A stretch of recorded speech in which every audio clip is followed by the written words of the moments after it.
Hello everyone and welcome back to my crafting world. This is Anna. Guys, so I had to make more of my leaves for my flowers, and one of my subscribers requested a tutorial and a link on my leaves. So typically I use this green. I don't know what it's called, but I use a brighter green, and I simply did not have any more of this green. I usually get it at Hobby Lobby, and I didn't have any more of this green, so I used a darker green. The results will be the same whether you use, of course, not exactly the same, but the effect will be the same. So this is typically the green that I use. So I'm going to flip it over. I don't know what it's called, but that is the green that I use.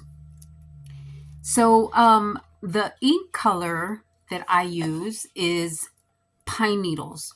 I always use the pine needles, and I use a finger dauber.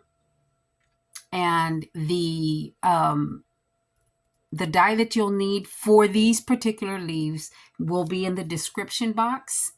Now, I don't have it right in front of me. Okay, I apologize, guys. I have been decluttering my craft room, and I have stuff everywhere right now. But anyway, this is the die set that will make these leaves. This is not part of the die set, but it is this flower, and then it has 4 of the leaves, the little leaf sprigs, if you will. So this is the one that I'm going to link in the description box.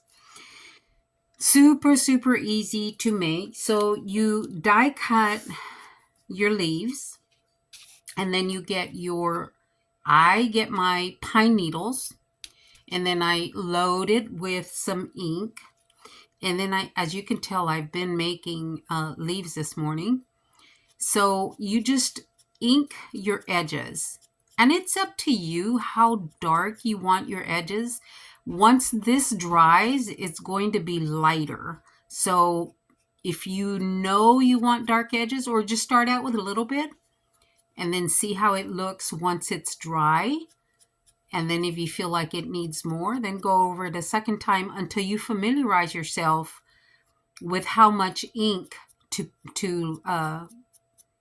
put on your leaves. And as you can see, I am only going around the edge of the leaf, and it makes the green appear brighter. So like I said, the effect is going to be the same.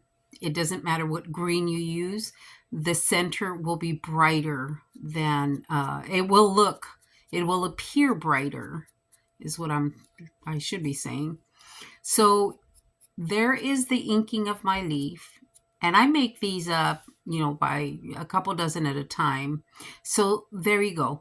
So once I have that done, I let it dry. I'm going to do a smaller one that is in a different green, because like I said, I did run out of my usual green. So this one was I think this one was from, it could have been Joanne. It was a textured paper. It did have texture on it.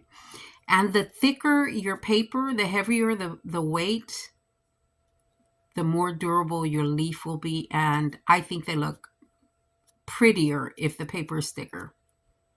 So there's that one. And again, you can see the effect is lighter in the center. I don't know if I'm in frame or not, sort of.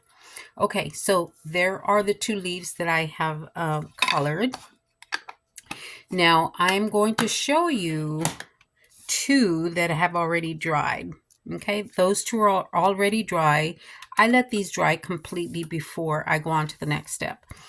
So this one has ink that's a little bit heavier, and this one does too, a little bit heavier, because if you leave them too light, the effect isn't that great. If you go too light, then that shadowing effect is not there. So once your leaves dry, I take crystal stickles, okay? You can use whatever color you want, but this is the color that I use, crystal. And then you take your leaf, your little bunch, and then just go around the outer perimeter of the leaf. And I don't try to be very precise, okay? Because I like the way, and sometimes it kind of skips like it did right there. I like that. So once it dries, you can go ahead and, or I mean, you could do it wet, but you want to see if your leaf is dark enough. You know, you want to wait till it's dry in case you want to go over it again. And that is all there is to it. This one is heavy on the green. And as you can see, I'm not being very precise. I'm just going around it. That's why it takes so little time to make these. It doesn't take long at all because I'm not trying to be precise. I want those lines to skip. Maybe not that much, but I want those lines to skip because I think the effect is much prettier. So I don't know if you can tell on this one, like it skipped right there, skipped right here, skipped on this one, just a little bit right there. I like that because it's not sparkly all the way around. It just looks I don't know, it gives it a little something.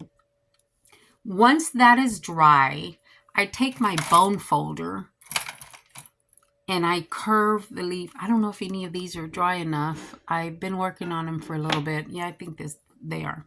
So you can take your bone folder. Actually, I think it's easier if you take your round nose pliers and then just give it a little curl. Not a whole lot. Okay, guys, not a whole lot to where you're going to put a heavy crease on your leaf. You don't want that heavy crease. You just want enough to, to make them curl. And there you go. That is your leaf. All right, guys.